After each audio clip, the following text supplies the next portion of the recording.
శ్రీమాత్రే నమ. జై గురు దత్తాత్రేయ నమ.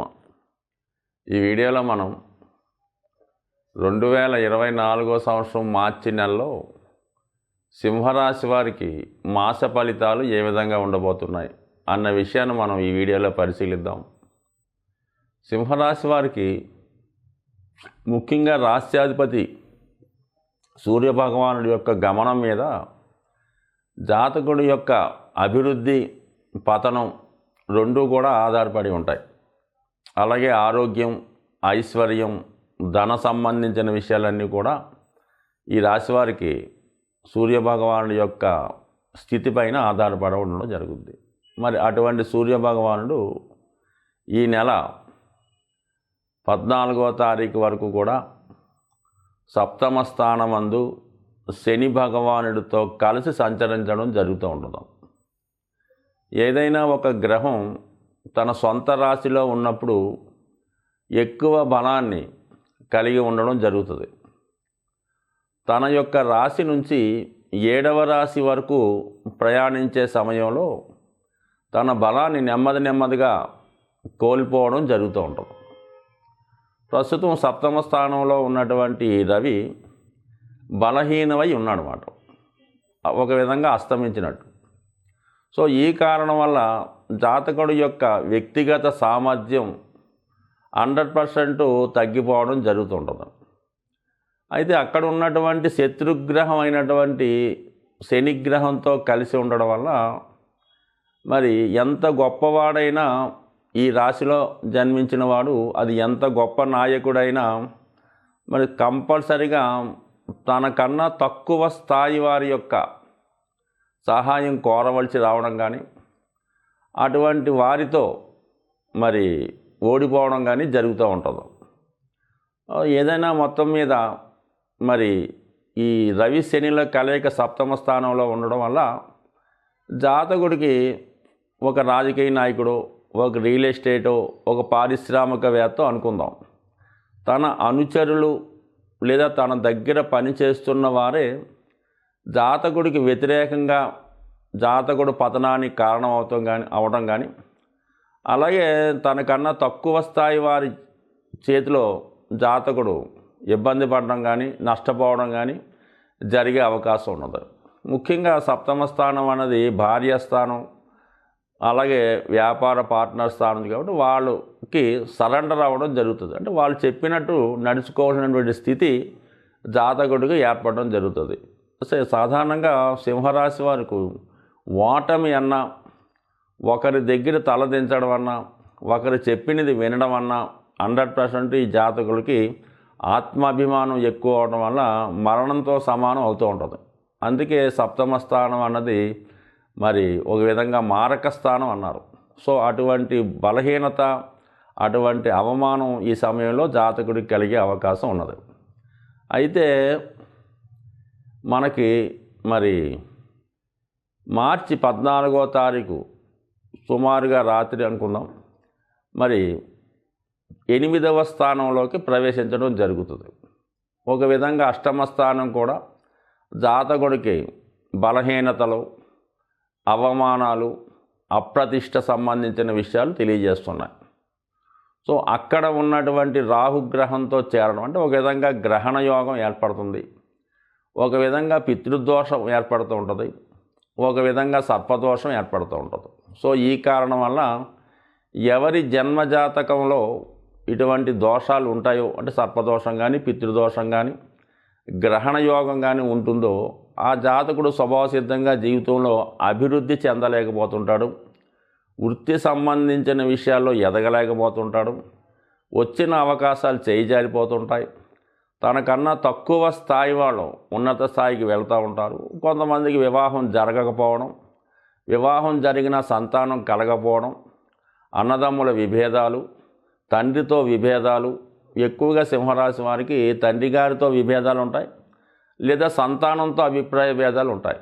సో ఈ కారణం వల్ల ఎవరి జన్మజాతకంలో ఉన్న ఇటువంటి యోగస్థితి ఉంటే ఈ సమయంలో అవి కొంతవరకు ఎక్కువ అయ్యే అవకాశం ఉన్నది. ముఖ్యంగా జాతకుడు తన యొక్క పరపతి దిగజారడం జరుగుతూ ఉంటుంది, తన దగ్గర ఉన్న వాళ్ళే మోసం చేయడం జరుగుతూ ఉంటుంది. సో ఈ సమయంలో అంటే ఇంచుమించుగా మనకి మార్చి 14 తర్వాత జాతకుడు 100% ఈ దోషానికి పరిహారం నిమిత్తం మరి వీలైతే సింపుల్ రెమెడీ అంటే రోజు సూర్య నమస్కారం చేసుకోవడం, అలాగే ఆదిత్య ఉదయం చదువుకోవడం, లేదా నవధాన్యాలు నానబెట్టి గోవుకి తినిపించడం వల్ల, లేదా విధి విధానంగా ఏదైనా పుణ్యక్షేత్రంలో ఈ పితృదోష పరిహారం సర్పదోష పరిహారం చేసుకోవడం వల్ల, సుబ్రహ్మణ్య స్వామి క్షేత్రంలో సుబ్రహ్మణ్య స్వామికి విధి విధానంగా అభిషేకాదులు నిర్వహించడం వల్ల, అలాగే కొన్ని దానాలు చేయడం వల్ల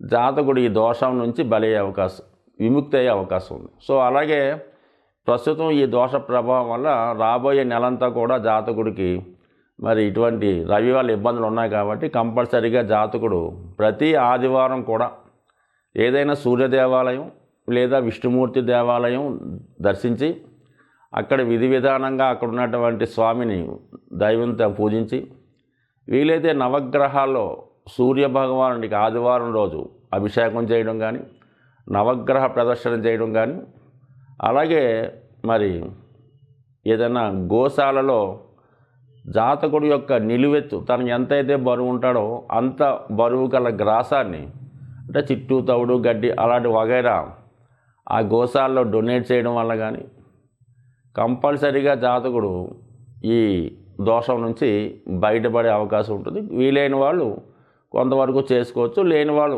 కంపల్సరీగా సూర్య నమస్కారం చేసుకోవడం వల్ల కూడా మరి శీఘ్రంగా సూర్యుడు నమస్కార ప్రియుడు కాబట్టి ప్రతిరోజు నమస్కారం చేసుకోవడం వల్ల 100% దోషం నుంచి బయటపడడం జరుగుతుంది. అలాగే మరి గురువు కంపల్సరీగా మరి భాగ్యస్థానంలో ఉండడం వల్ల, భాగ్యస్థానంలో ఉండి తన పంచమ దృష్టితో సింహరాశిని వీక్షించడం వల్ల పర్టికులర్గా ఈ మార్చి 16వ తారీఖున మరి గురువు భరణి 3వ పాదంలో ప్రవేశిస్తూ పుష్కర నవాంశలోకి రావడం జరుగుతుంది. అంటే పుష్కర నవాంశలో 3 డిగ్రీల 20 నిమిషాలు సంచరించడం జరుగుతుంటుంది. మరి మార్చి 16 నుంచి అంటే నవాంశలో మనకు తులారాశిలో పడతాడు, అంటే శుభరాశి శుభ నవాంశ కాబట్టి పుష్కర నవాంశ ఏర్పడుతుంది. సో ఈ సమయంలో జాతకుడు గురుగ్రహం విశేష బలవంతుడై తన శుభకారకత్వాల్ని మరి జాతకుడికి అందించే అవకాశం ఉంది. అందులో ముఖ్యంగా సంతాన సౌభాగ్యాలు, ఆర్థిక సంబంధించిన విషయాలు, విజ్ఞాన సంబంధించిన విషయాలు, దైవానికి జ్ఞానానికి విజ్ఞానానికి సంబంధించిన విషయాలు జాతకుడికి అనుకూలంగా వచ్చే అవకాశం ఉంది. సో ఏదైనా ప్రస్తుతం ఉన్నటువంటి గ్రహస్థితి నుంచి జాతకుడు ఖచ్చితంగా దైవాన్ని పూజించడం వల్ల, వీలైతే దక్షిణామూర్తి ఆరాధన అంటే శివుడి యొక్క ఆరాధన, దత్తాత్రేయుడి ఆరాధన, లేదంటే మన గురువు అందరికీ పరమ గురువు అయినటువంటి బాబాగారి ఆలయ దర్శనం వల్ల కానీ, వారి ధుని ప్రదక్షిణ వల్ల కానీ సర్వపాపాలు జాతకుడు పోగొట్టుకుంటాడని ఆశిస్తూ, ఈ పక్షంలో ముఖ్యంగా వస్తున్నటువంటి పర్వదినం మహాశివరాత్రి.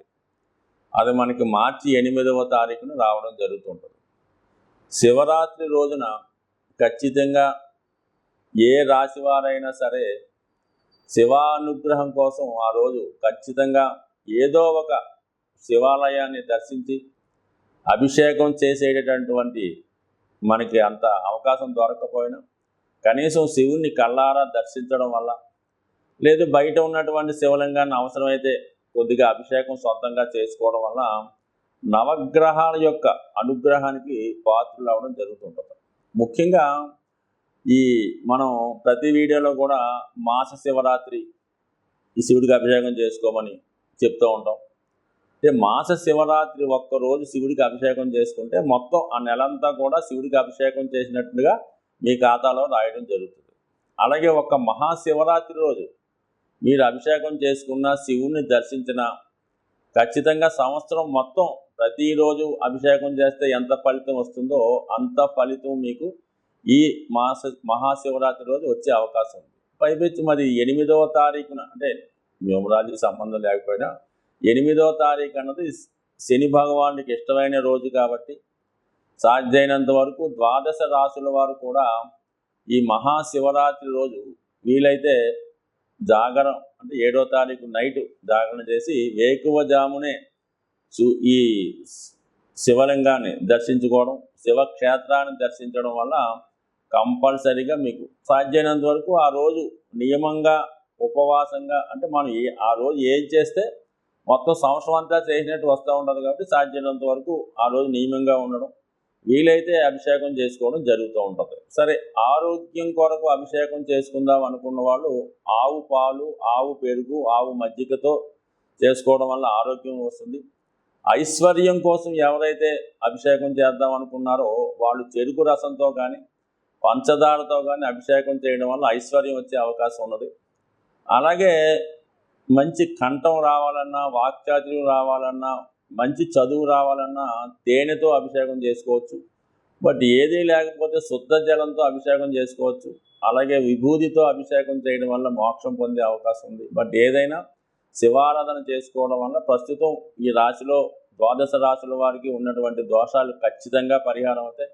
ముఖ్యంగా ఎవరైతే ఏలినాటి శని, అష్టమ శని, అర్ధాష్టమ శనితో ఇబ్బంది పడుతున్నారో, లేదా రాహు యొక్క ప్రభావం, కేతు యొక్క ప్రభావం కూడా ఈ శివారాధన వల్ల వెళ్ళిపోయే అవకాశం ఉంది. అంటే సాధ్యమైనంత వరకు మరి మీనరాశిలో ఉన్నటువంటి రాహు ప్రభావం వల్ల తర్వాత చేద్దామనో, ఈ సంవత్సరం ఖాళీ లేదనో, జనం ఎక్కువ ఉన్నారనో మానేయకుండా అతి శ్రద్ధగా శివుణ్ణి పూజించడం, ఆ రోజు విధి విధానంగా నియమంగా ఉండడం, మీకు వీలుంటే ఆ రోజు ఈ శివాలయం దగ్గర ఉన్నటువంటి భక్తులకు కానీ అనాథులకు కానీ కేవలం మంచినీళ్ళు, ఏదో ఒక తినుబండారమో, ఏదైనా ఫ్రూట్సో, వారికి ఎక్కువగా ఫ్రూట్స్ అయితే మంచిది, లేదంటే చంటి పిల్లల తల్లి పాలు కానీ సాధ్యమైనంత వరకు ఒక 10 మంది కన్నా మీరు హెల్ప్ చేయగలిగితే జాతకంలో ఉన్నటువంటి గోచార రీత్యా వస్తున్నటువంటి సమస్త దోషాలు పోయే అవకాశం ఉంది. ఖచ్చితంగా ఈ నియమాన్ని పాటిస్తే సంవత్సరం అంతా కూడా ఆనందంగా ఉండాలని ఆశిస్తూ స్వస్తి.